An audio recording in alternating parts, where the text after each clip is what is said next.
Cricket में कहते हैं कि आखिरी गेंद तक मैच किसके पाले में जाएगा ये बता पाना ज़रा मुश्किल होता है। राजनीतिक अखाड़ा भी कुछ ऐसा ही है। ऊंट कब किस करवट बैठ जाए ये सिर्फ और सिर्फ कोई जानता है तो वो है जनता। क्या आने वाले इलेक्शन में इस बार टूटेगा 25 साल का ट्रेंड या फिर कांग्रेस तोड़ जाएगी इस तिलिस्म को और हो जाएगी रिपीट? इसी पर बात करने के लिए आज हमारे साथ हैं बीजेपी के एक उभरते हुए नेता श्याम सुंदर मीणा जी। बहुत बहुत स्वागत है सर आपका हमारे इस चैनल पर।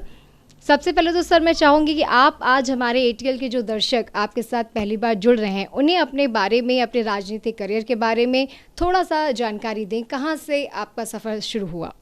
जी मैडम, बहुत बहुत धन्यवाद आपका। आपने मुझे शुभ अवसर दिया। मैं सभी दर्शकों को, सभी देखने वालों को भी मैं नमस्कार करता हूँ तहे दिल से। मेरा राजनीतिक सफ़र की अगर बात की जाए तो छात्र जीवन से ही राजनीति में जाने की एक अभिरुचि थी। मैं यहाँ यशवंत सीनियर सेकेंडरी स्कूल में जब हम पढ़ते थे उस समय मैं स्कूल का हमारे यहाँ टॉपर रहा। सीनियर सेकेंडरी स्कूल में टॉपर था, अच्छी मेरिट थी। ऑल राजस्थान 44th मेरिट भी उस समय मेरी थी। तो परिवार वालों को लगा कि ये लड़का यहाँ चुनाव लड़ेगा, क्योंकि चुनावी माहौलों में बहुत ज़्यादा मेरा पार्टिसिपेशन था। तो मुझे जयपुर भेज दिया कि जयपुर जाएगा तो वहाँ आईएएस की तैयारी करनी है, आईएएस बनेगा और इसको जो है आईएएस बनना चाहिए परसेंटेज को देखते हुए। तो मैं जयपुर गया, लेकिन कहते हैं कि जो प्रकृति को जो मंजूर होता है, जो हमारी जो प्रकृति होती है, खुद का नेचर होता है, उस तरफ ही इंसान बढ़ता है जब कहीं भी रहे। तो वहाँ गया मैं और विपरीत परिस्थितियाँ होते हुए भी मैं राजस्थान कॉलेज में अध्यक्ष का चुनाव लड़ा था। ये मेरे राजनीतिक सफ़र की शुरुआत थी, पहली सीढ़ी थी। अब ये अलग बात है कि मैं चुनाव लड़ा और हमारे छात्रावास की तरफ से मैं अकेला कैंडिडेट था। अच्छा समर्थन मुझे मिला। मैं उस समय के मेरे बहुत सारे दोस्तों को, जिनको मैं याद कर पा रहा हूँ अभी, उनको धन्यवाद दूंगा कि उन्होंने बहुत मेहनत की। बहुत से दोस्त जो आज भी मेरे साथ जुड़े हुए हैं उन्होंने मेहनत की, लेकिन हम चुनाव नहीं जीत पाए, हम सेकंड पोजीशन पर रहे। वो एक सफ़र की शुरुआत थी। उसके बाद फिर से हम लोग जो है तैयारी में लग गए। उसके बाद मेरी फर्स्ट अटेम्प्ट में मेरी नेट जेआरएफ हुई और उसके बाद पीएचडी में मैंने एडमिशन लिया। और उसके बाद हम जैसे ही मेरा राजस्थान कॉलेज का चुनाव लड़ा था अध्यक्ष का, उसके बाद गवर्नमेंट ने बैन कर दिया था। चुनाव पे ही बैन हो गया था, कई साल तक चुनाव नहीं हुए थे। लेकिन उसके बाद जैसे ही चुनाव हुआ, फिर से एक बार हमने प्रयास किया कि मैं रिसर्च प्रेसिडेंट का चुनाव लड़ा था और उसमें मात्र 2 वोटों से मुझे डिफीट मिली। अब 2 वोटों से डिफीट मिली थी, उसमें भी कहीं ना कहीं कोई मिस्टेक थी, मतलब जो है यूनिवर्सिटी की फॉल्ट थी। तो मेरे से अगेंस्ट जो जीता था व्यक्ति, उसको बर्खास्त किया था पद से और उसके बाद ऑफिशियली मैं प्रेसिडेंट था। लेकिन मेरी जो माँ के समान जो हैं प्रोफेसर विभा उपाध्याय, जो गाइड थी मेरी, उन्होंने कहा कि बेटा अब आपको चुनाव में, चाहे वो आगे से आपके लेके पद लेके आए, तो भी आपको नहीं जाना है। तो मैंने उनको बर्खास्त होने के बाद भी मैंने कोई बहुत ज़्यादा उस पर दावा नहीं किया और बहुत अच्छे से पीएचडी किया। पीएचडी करने के बाद मुझे जो इन बिटवीन पीएचडी मैं मेंबर ऑफ पंचायत समिति हमारे रहा, जो कठुमर है उसमें मैं मेंबर ऑफ पंचायत समिति सदस्य रहा। और उसके बाद लगातार राजगढ़ लक्ष्मणगढ़ विधानसभा के क्षेत्र में, जहां मेरा बचपन गुजरा है, जहां मैं लेकर के दूसरी कक्षा से और 11th तक लगभग मेरा वहीं का सफ़र रहा है। मैं खोरा मलावली में 4 साल पढ़ा हूं और मुझे तो वहाँ की मार्कशीट देख के बहुत अच्छा लगता है कि जब मैं 5वीं में था तो पूरी कक्षा में मेरी सेकंड पोजीशन थी। मुझे लगता है कि मैं इतना होशियार नहीं था, ना मेरे पढ़ने में रुचि भी नहीं थी, लेकिन पूरी कक्षा में उस समय मेरी सेकंड पोजीशन थी। मुझे देख के अच्छा लगा। उसके बाद मैं 10th तक मैं जो है गढ़ी सवाई राम पढ़ा। पूरे क्षेत्र से आज मैं जाता हूँ तो बहुत अच्छा लगता है। वहाँ से मेरा पूरा बचपन और मेरी रग रग में वो क्षेत्र समाया हुआ है। और यही मैंने देखा कि मेरे रक्तदान शिविर में भी अभी जो हुआ, उसमें बहुत ज़्यादा बढ़ चढ़ के उन आसपास के क्षेत्र के लोगों ने भाग लिया। इसके साथ साथ फिर हम पंचायत समिति सदस्य रहे। यहाँ से इस्तीफा देकर दिल्ली विश्वविद्यालय में सहायक प्रोफेसर के पद पे मैं अब कार्यरत हूँ।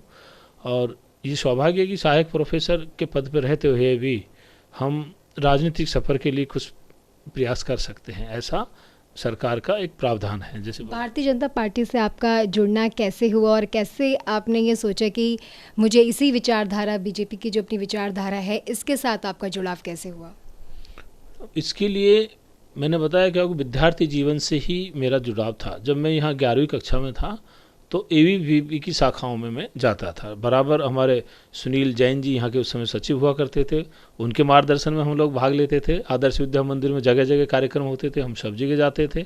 सुनील बंसल भाई साहब, जो अभी हमारे राष्ट्रीय महासचिव हैं, वो भी हमें मार्गदर्शन देने आते थे और दूसरे बहुत बड़े बड़े नेता लोग भी उस समय हमें मार्गदर्शन देने आते थे। तो एबीपी से 2001-2 से, जिसका कार्ड भी मेरे पास है, जो मैंने अपने बायोडाटा में लगाया हुआ है सारा सफ़र, और एबीपी से मेरे राजनीतिक जीवन की, अगर भारतीय जनता पार्टी के साथ कहीं जुड़ने की शुरुआत थी।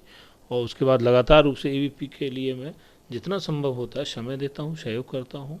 और अभी भी चाहे वो राष्ट्रीय अधिवेशन की बात हो, चाहे जिला सम्मेलन की बात हो, मेरी बराबर भागीदारी उनमें बनी रहती है। और भारतीय जनता पार्टी में प्रत्यक्ष रूप से 2020 से एक तरह से पद लेकर के छोटा मोटा काम मैंने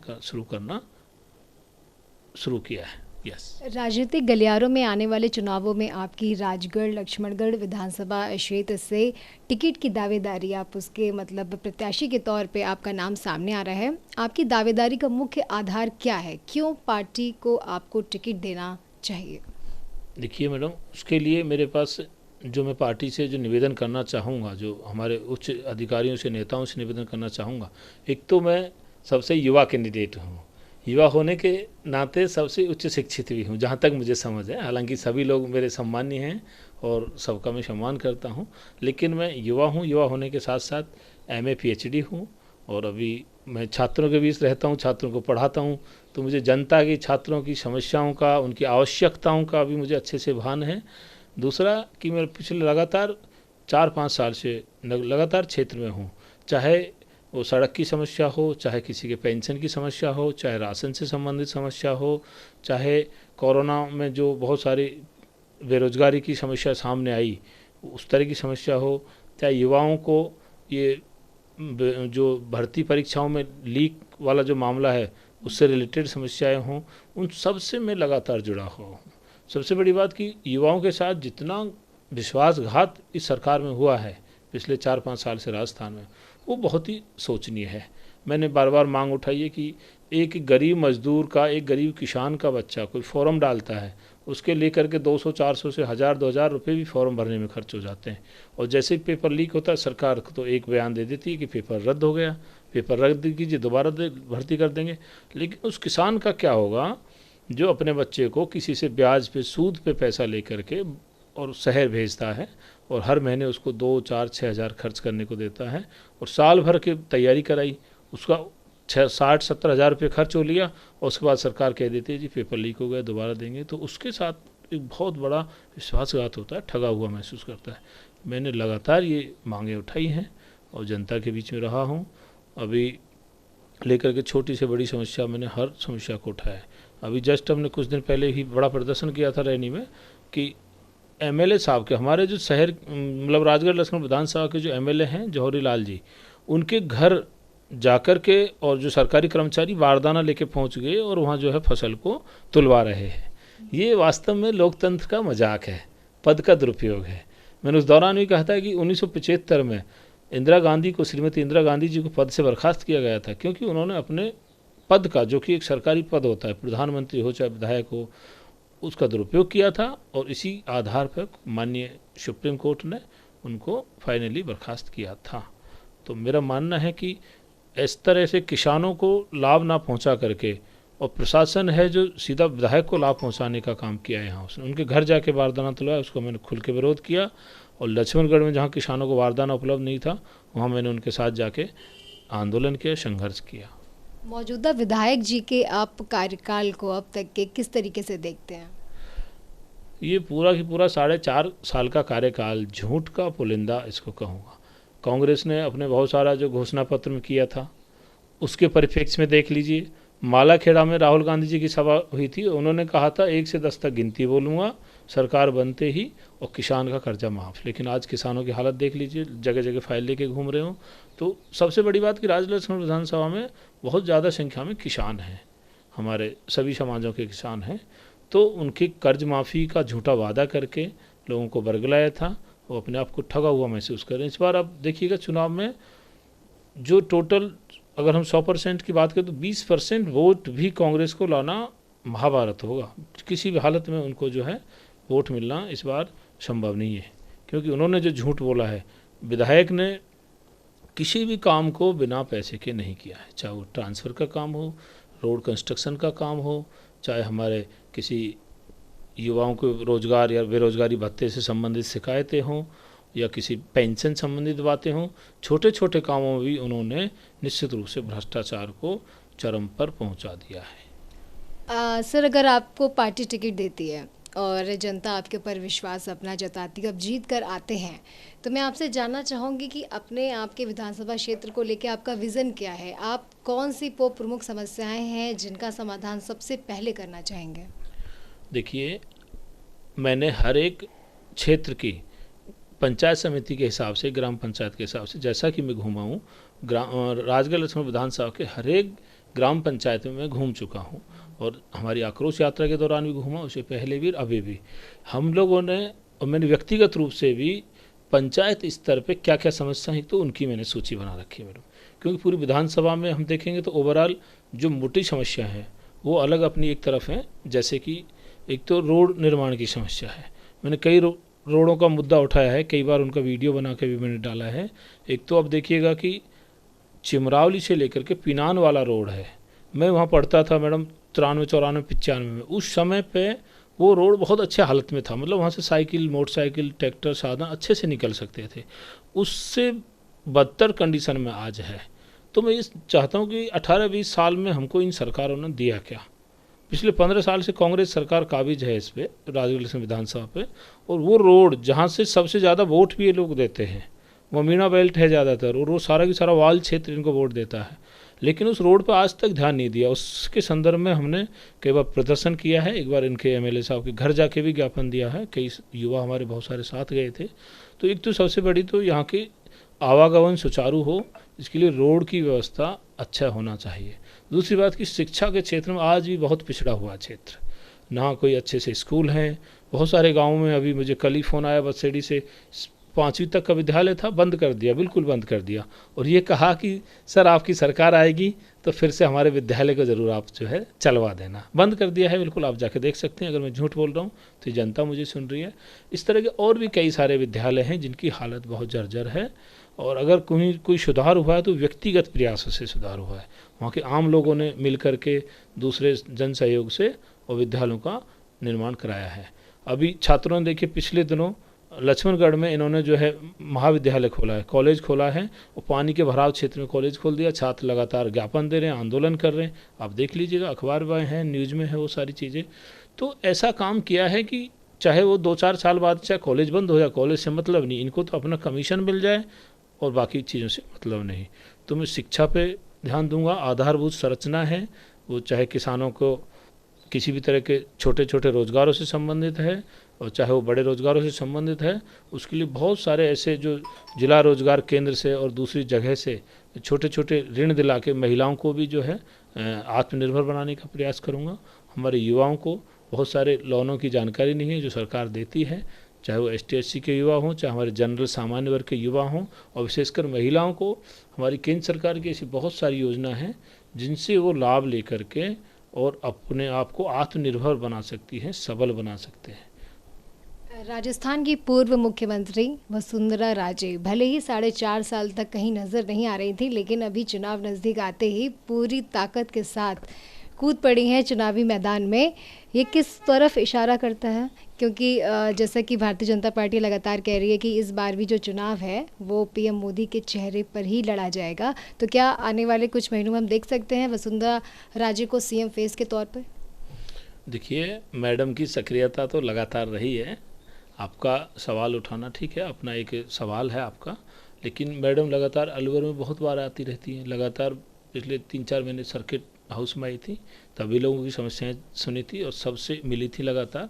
और इनकी सक्रियता लगातार बराबर हमेशा अपने, इनके जब दिल्ली या जयपुर इनके जो आवास पे आप जाएंगे तो वहाँ रोज़ किसानों की, मजदूरों की, छात्रों की भीड़ रहती है, लगी रहती है। और उनका लेकिन मैं ये पूछना चाह रही थी, एक्टिविटी तो ठीक है, एक मुख्यमंत्री के तौर पे रही हैं, नेता के तौर पे भी आप कह सकते हैं, लेकिन कांग्रेस सरकार पर गहलोत, CM अशोक गहलोत पर जिस तरीके से सब खुलकर सामने से रैलियों में अटैक कर रही हैं, वो उसको देख के लगता है कि मैडम का कमबैक हो चुका है।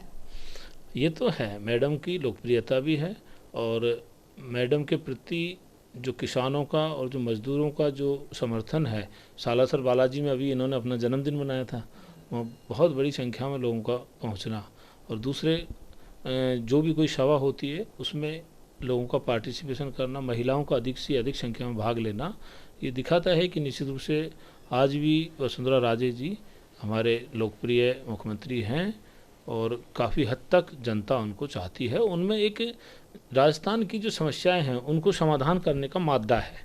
अभी मैं पिछले दिनों मिला था, मैंने उनको पूर्वी राजस्थान अटल नहर परियोजना का मैंने अभियान चलाया हुआ है, उसके लिए मैंने मैडम को ज्ञापन दिया और निवेदन किया कि मैडम इसके लिए जो है केंद्र सरकार से स्वीकृति में आप हमारे यहाँ के तीनों चारों विधायकों सांसदों को लेकर के और प्रयास करें।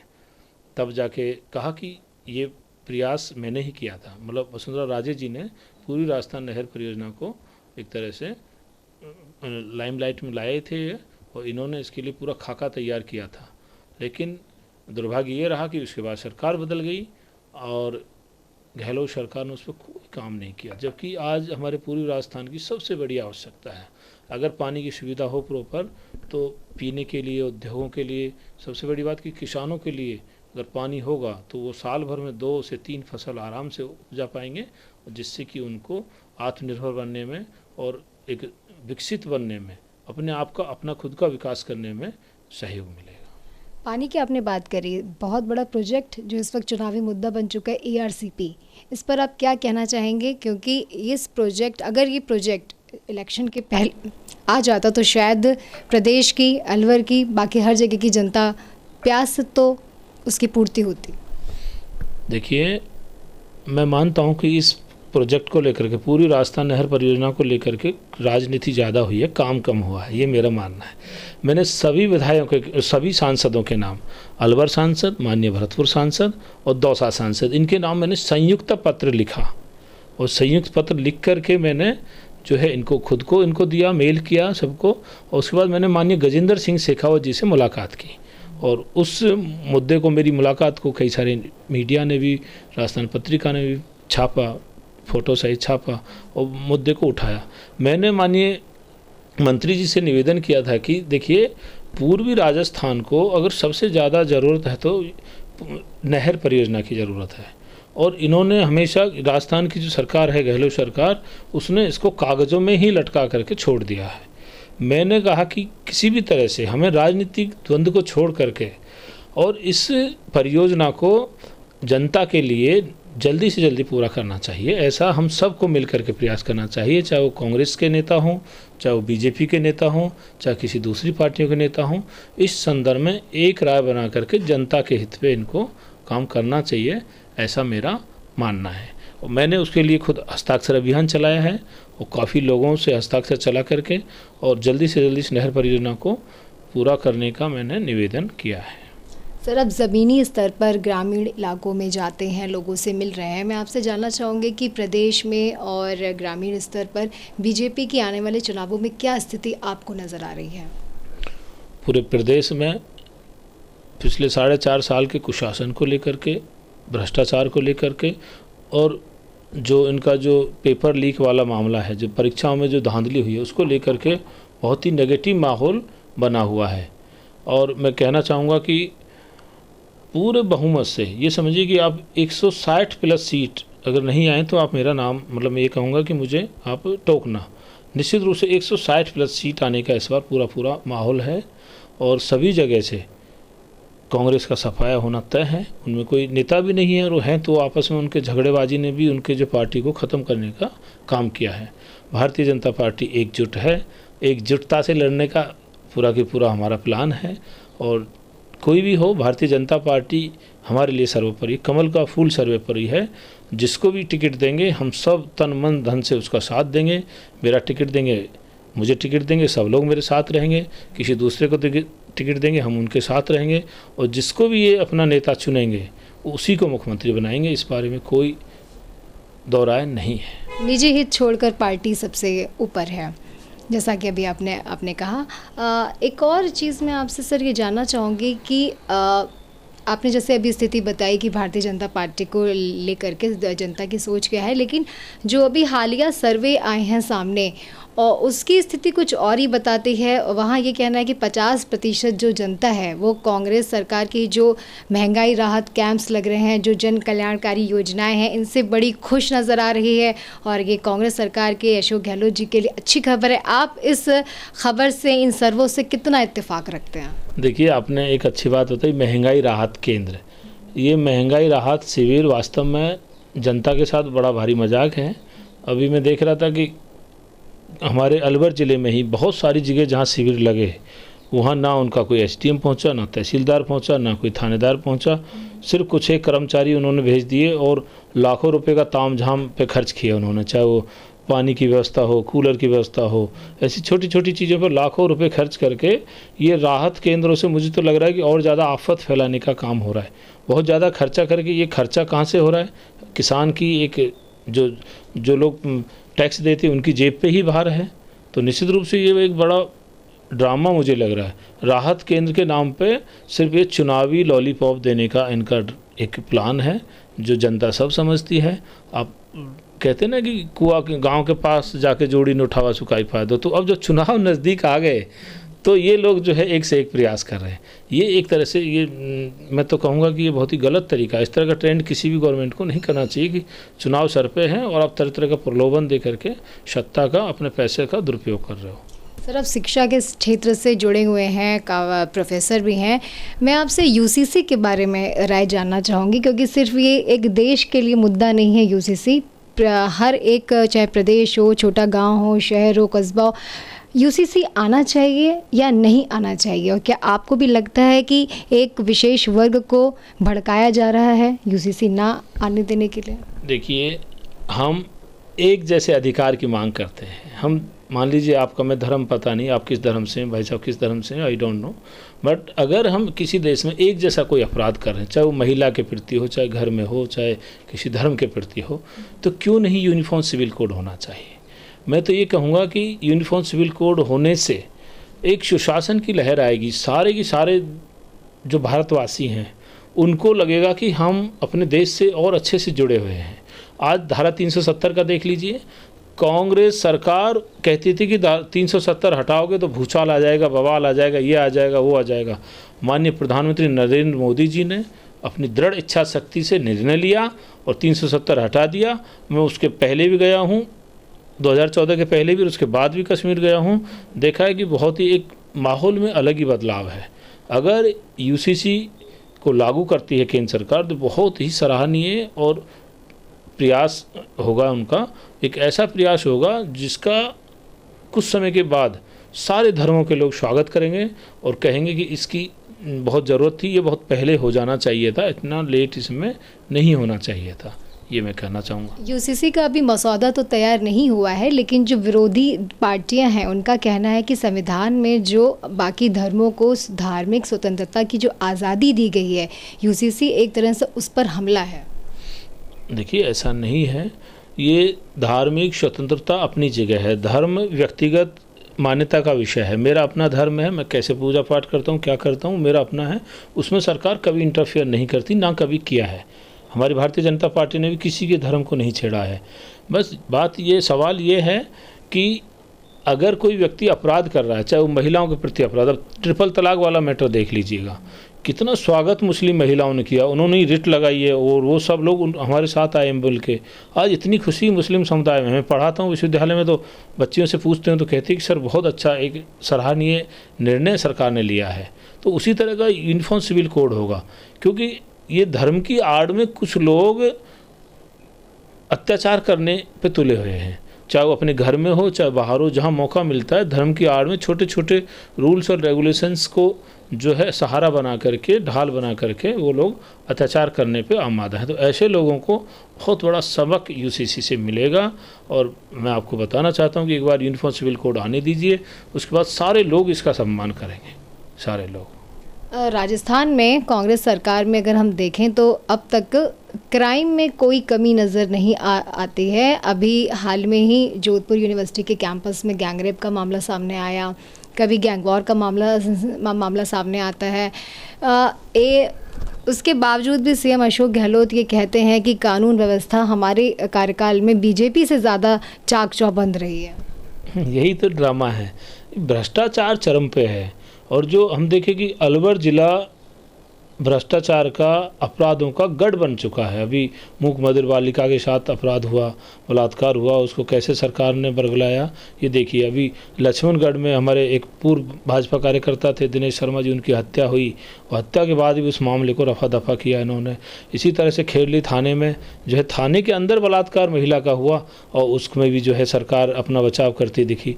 इस शर्म की बात है कि जगह जगह इस तरह के अपराध हो रहे हैं रोज़, और फिर भी सरकार जो है अपने आप को बेशर्मों की तरह जो है उस पर पर्दा डालने का काम करती। मैं कहूँगा कि ऐसी सरकार को रहने का हक नहीं है। बहुत गलत काम इन्होंने किया है। महिलाओं के साथ तो जितना अत्याचार अभी देखने को मिला है पिछले 3-4 सालों में, ऐसा राजस्थान में कभी नहीं हुआ। आप अगर क्राइम रिकॉर्ड निकालेंगे, नेशनल क्राइम ब्यूरो के भी रिकॉर्ड देखेंगे तो बहुत ज़्यादा बढ़ोतरी देखने को आपको मिलेगी। लव जिहाद पर आपकी राय क्या है? मतलब लव जिहाद के मुझे लगता है प्रदेश में कई मामले सामने आ चुके हैं। पिछला ही 1 हफ्ते पुराना जो मामला है अलवर का ही मामला है, जिसमें एक मुस्लिम युवक ने अपना नाम रोहित बताया और उसके बाद 1.5 साल तक जो है लड़की को उसने धोखा दिया। फिर उसने शादी करी उसके साथ में, और उसके बाद जब वो दूसरी शादी करने के लिए चला गया तब पत्नी को पता चलता है कि वो शादी नहीं, वो निकाह कर रहा था और उसका नाम, असली नाम जुनैद खान है। तो एक तरफ जैसे कि हम लोग सनातन धर्म के बारे में या हिंदू देश को हिंदू बनना, राष्ट्र घोषित करने की मांग कर रहे हैं, जैसे कि बीजेपी के कई नेता करते रहते हैं, तो वहीं दूसरी तरफ हम देख रहे हैं कि एक वर्ग है जो हमारे ही सनातन हिंदू धर्म का चोला ओढ़ करके उसका मिसयूज़ हमारे ही खिलाफ कर रहा है। इसमें कहाँ पर हमको स्टेप लेना चाहिए और इसे कैसे रोका जाना चाहिए? देखिए, वही मैं अभी कह रहा था कि आप यूसीसी वाली बात थी, यूनिफॉर्म सिविल कोड वाली बात थी। ऐसे बहुत सारे कानून जो देश में हैं उनको लोग अपने गलत तरीके से इस्तेमाल करके अपने बचाव में उनको उपयोग करते रहे हैं। इसी तरह का ये जुनैद और रोहित बनकर के शादी करना, ये लव जिहाद का मामला। अब इसको बताइए, अगर ये व्यक्ति ऐसी कोई कंडीशन पाकिस्तान में कर देता, कोई व्यक्ति अगर हिंदू अगर ऐसी घटना कर देता तो उसको क्या सज़ा होती, ये आपसे भी जवाब पूछूंगा तो आप यही कहोगे कि उसको टिट फॉर टैट, उसको वहीं ख़त्म कर दिया जाता, जान से मार दिया जाता। आज हम हैं हमारे देश में कि इस तरह का झूठ करके, बरगला करके, इसमें फांसी से कम सज़ा का प्रावधान नहीं होना चाहिए। दूसरे धर्म की बच्ची को आपने उसकी भावनाओं के साथ खेला और उसके साथ इतना बड़ा धोखा करके उससे शादी की। आप सोचिए, जब उसको पता चलेगा कि उसको तो मर्डर से भी ज़्यादा उसको लगेगा। ऐसे मामले देखने आए पूरे देश भर में कि ऐसे बहुत सारी हमारी बच्चियों ने आत्महत्या भी की है, वो मर भी गई हैं ऐसे मामलों में। तो ऐसे अपराधियों को, लव जिहाद का मामला देखिए, इसमें बहुत बड़ा मामला है और इनको ऐसा झूठ बोल करके जो भी ऐसा अपराध में इन्वॉल्व हैं उनके प्रति कठोर से कठोर सज़ा की मांग करता हूं। और मैं सभी धर्मों से, चाहे वो हिंदू हो, मुस्लिम हो, और जो भाईचारे को जो ऐसे लोग ख़त्म करते हैं उनको निश्चित रूप से हमें बायकॉट करना चाहिए और उनको सज़ा दिलाने में उनके परिवार के लोगों को भी हमारा साथ देना चाहिए। और अगर उसमें जो लोग इन्वॉल्व हैं उन सबको सज़ा में भागीदार बनाना चाहिए। चलते चलते मैं चाहूँगी सर, आप हमारे शहर की जनता, प्रदेश की जनता से चुनाव से पहले अपील क्या करना चाहते हैं आप, अपने लिए, पार्टी के लिए? मैं ये अपील करना चाहूँगा कि राजस्थान में आपको फिर से खुशहाली देखनी है। पूरा विकसित राजस्थान बनाने के लिए आप भारतीय जनता पार्टी को चुनें। और मेरे क्षेत्र से, राजगढ़ लक्ष्मणगढ़ विधानसभा से, अगर आप मुझ पर विश्वास जताएंगे, मुझे सपोर्ट करेंगे, मुझे विधायक के रूप में चुनेंगे, तो मैं आपको विश्वास दिलाता हूं कि शिक्षा के क्षेत्र में, किसानों के क्षेत्र में, मजदूर के क्षेत्र में और ऐसा रोड कंस्ट्रक्शन के क्षेत्र में, हर क्षेत्र में मैं जो बन पड़ेगा वो करूँगा। कभी किसी तरह से 1 रुपये का भी आरोप कोई मेरे पे नहीं लगा पाएगा और पूरा की पूरा जो जनता को है वो उसको समर्पण कर दूंगा अगर मुझे आप मौका देंगे। ऐसा मेरा आपसे कहना है। तो ये थे हमारे साथ श्याम सुंदर मीणा जी, जिनका कहना है कि कांग्रेस सरकार से जनता बेहद आहत है और इस बार भारतीय जनता पार्टी पूरे जोश व खरोश में है और उसकी वापसी ज़रूर होगी। और अगर पार्टी इन्हें टिकट देती है, जीत कर आते हैं, तो ये तन मन धन से जनता की सेवा करना चाहते हैं। मेरे सहयोगी नंदा के साथ मैं साची गुप्ता, ATL न्यूज़।